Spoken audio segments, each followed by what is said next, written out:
Welcome to Scriptico. Today, we're diving into one of Python's most powerful yet underutilized tools, the default dict from the collections module. If you've ever been frustrated by key errors or complex dictionary handling, this video is for you. Dictionaries are incredibly versatile in Python, but they can get messy quickly. Imagine needing to count character occurrences in a string. With a standard dictionary, you'd have to write extra lines of code to handle missing keys.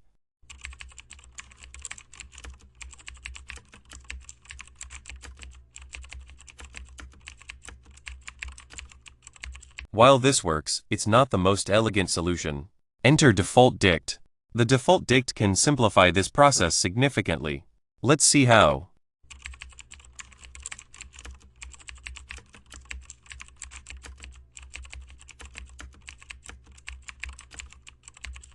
Notice how much cleaner the code is.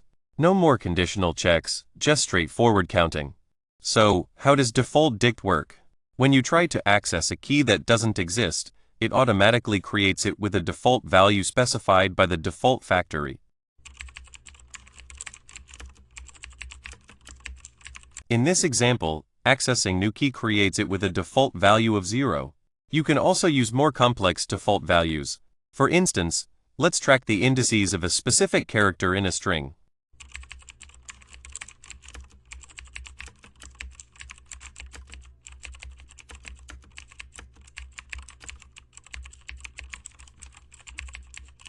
Here, default dict with a list as the default value helps us keep track of all indices where I appears.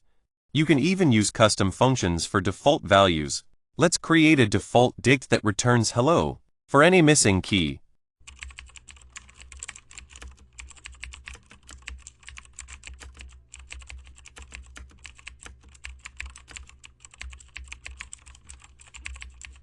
This flexibility makes default dict a powerful tool for various applications.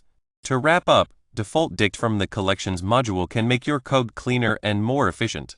Whether you're counting characters or managing complex data, default dict has got you covered.